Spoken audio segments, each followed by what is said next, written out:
Oi para todo mundo, meu nome é Marcos Souza e esse é mais um vídeo do canal Sons Aleatórios. Eu trago aqui uma banda irlandesa que nasceu ali na Irlanda do Norte, mas que se radicou em Londres e foi uma das bandas ali, das inúmeras bandas daquela efervescente cena psicodélica londrina e que tinha amigos influentes aqui no caso. Eu estou falando do Heir Apparent, que lançou esse único álbum aqui, Sunrise, em 1969. Que é uma edição da Repertoire, que é a capa do álbum.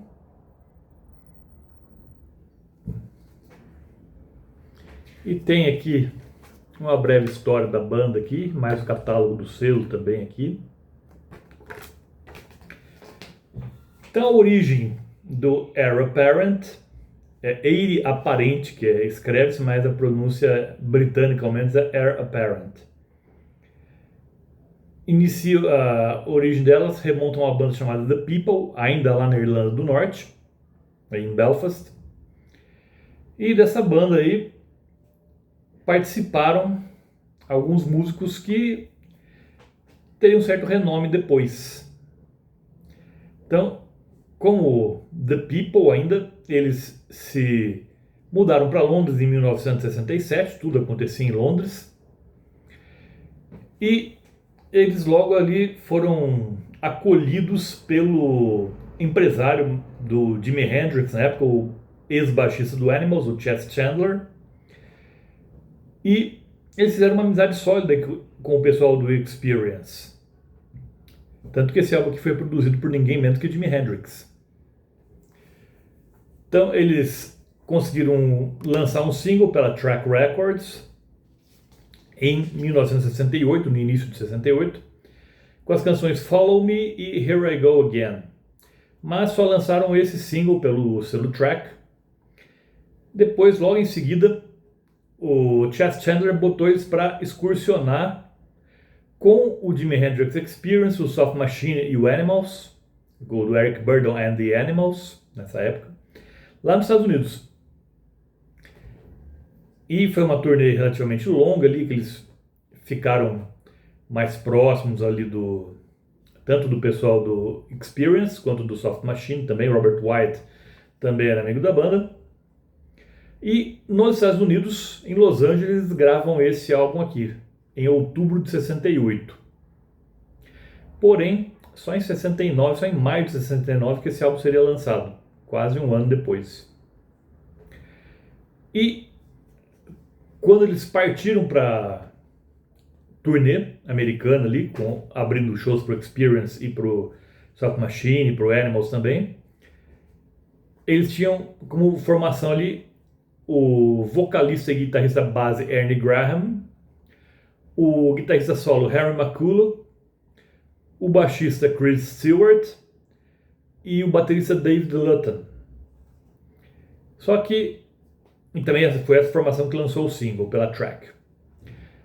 Só que durante essa excursão o Harry McCullough foi pego ali com algumas substâncias ilícitas e foi deportado.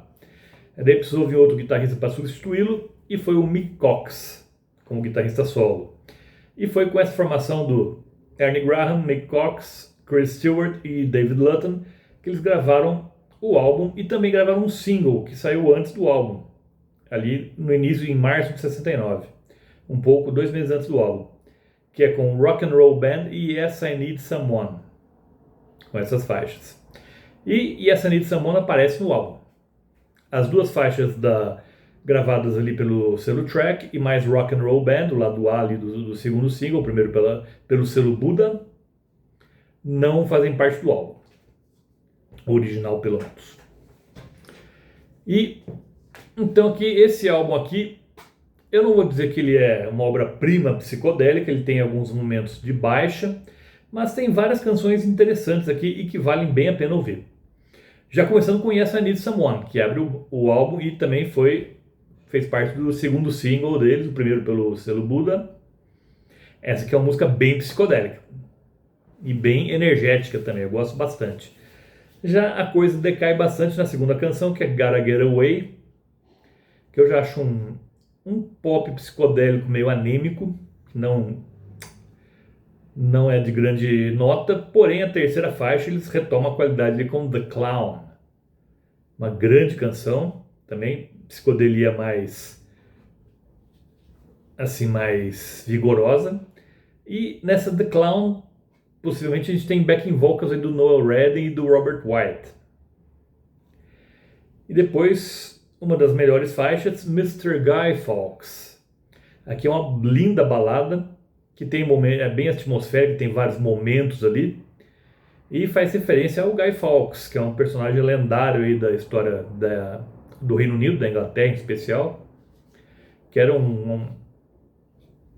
alguém assim que se rebelou contra o rei na época e planejou incendiar o parlamento, chegou a botar fogo algumas pontes em Londres, até eles falam isso na música aqui, London Bridges Burning Down.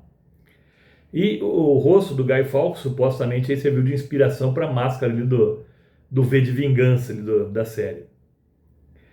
Depois outra canção que eu gosto bastante é Someone is Sure to Love You, Someone is Sure to Want You. Aqui também é pop psicodélico, mas aqui muito mais bem elaborado, muito mais bem trabalhado. Depois uma música que é quase um reggae, é um proto-reggae eu diria, que é Magic Carpet Ride. Várias bandas têm uma música com esse nome, inclusive o Steppenwolf também, mas aqui também não é das melhores faixas do álbum não, eu acho que também ela meio que dá uma engasgada aqui. E Captive in the Sun, uma balada bela, gosto de Captive in the Sun aqui, já mostrando que eles tinham um bom senso melódico. Let Me Stay, para mim também é uma derrapada que eles dão aqui também, assim como Gotta Get Away, é meio anêmica, se bem que eu acho ela melhor que Gotta Get Away, que eu acho de longe a pior faixa do álbum. E termina com um instrumental, na verdade não é instrumental, ele tem vocalizações junto com a parte instrumental que é 1026. Aqui com um belo coro vocal aqui, que não canta palavras assim, mas vocalizes, e ficou legal, ficou bem interessante. E o Rock and Roll Band está aqui como faixa bônus, né? Tinha saído só como single do primeiro, com o lado A do primeiro single deles pela Buda, e o segundo da banda como um todo. E também a música também, essa aqui é mais rock and roll deles que eles fizeram provavelmente. Então, foi um álbum que não fez muito sucesso na época, mas mostrou que a banda tinha pessoas influentes ajudando-os. E antes mesmo deles saírem em turnê pelos Estados Unidos, em 68, em novembro, entre novembro e dezembro de 1967, quando a banda ainda estava no início e com o Harry McCullough ainda, nem tinham lançado o single de estreia pela Track, eles embarcaram numa caótica turnê pelo interior da Inglaterra com 6 ou 7 bandas.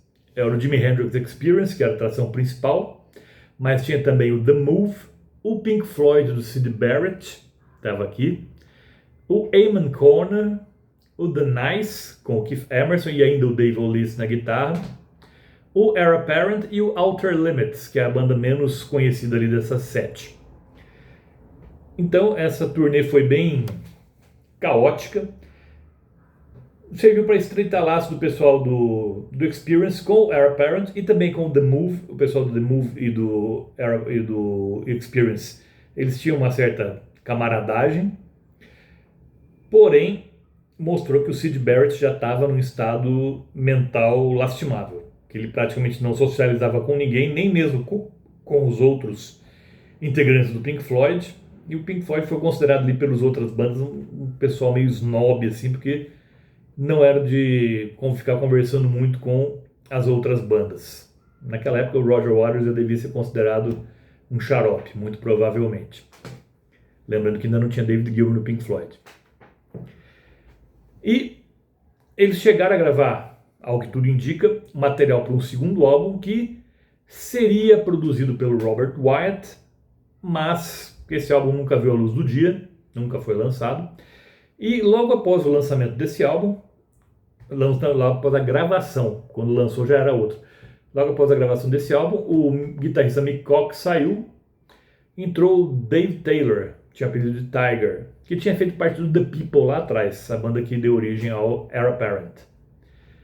E aí, com essa nova formação, que eles supostamente gravaram um novo álbum, gravaram uma Peel Session, lá para o programa do John Peel na BBC também.